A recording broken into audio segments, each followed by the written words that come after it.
Hello and welcome to my channel. This is my very first video. I hope you like it. Today we're going to talk about the different supplies that you might need to start off your crochet journey.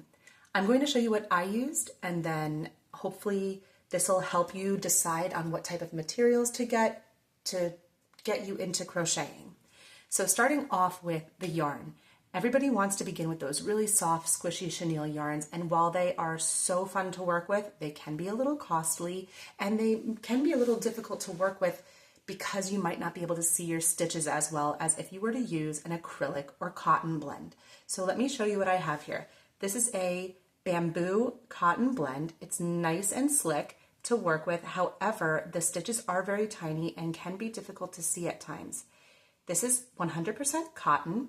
It's a little bit on the stiffer side, so it does kind of take a little bit more hand strength to use, but it is very clear with stitching, and I do recommend using a 100% cotton to start off with.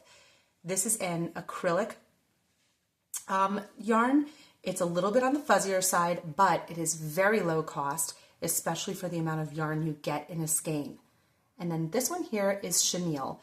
It's soft, it's fluffy, but again, as I said, it does shed a little bit, and it can be more tricky to work with as a beginner.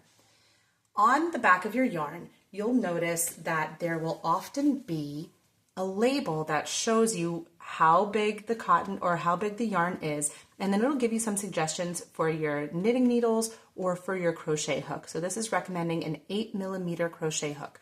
So when deciding on a type of yarn or what kind of hook you want to use for your yarn, go ahead and take a peek at the back, and that'll get you started. Actually, with these, because I do amigurumi, I use a much smaller hook, typically a size 5.5, sometimes even a 5 for those tighter stitches. So even though it says 8mm, I do use a much smaller hook for this, but again, this is after I've had a bit of practice using it. These are the different types of hooks that I began with. I started off with a very low cost aluminum hook. Then I moved on to these more ergonomic for your hands with the rubber grip. And there are also plastic hooks out there. There's resin hooks, there's all different kinds. But again, if you're trying to keep the cost a little bit lower, I would recommend starting off with an aluminum hook, or you can go to your local dollar store, and a lot of the time they have plastic hooks, 2 for $1.25. So really low investment on that. As for your needles, I have a combination of metal and plastic needles. I use different ones for different purposes. I mostly use my metal ones, although I will use my plastic on my more chenille products so that it doesn't shed and fray as much. But these, again, very low cost. A lot of the time they come in craft kits, or you might even have some in your local or in your knitting or sewing kit that you got at like a hotel or something like that. As for stitch markers, I actually began with a paper clip. So I would just bend it and I would hook it through my stitch to mark it. But then I advanced to these plastic clasps.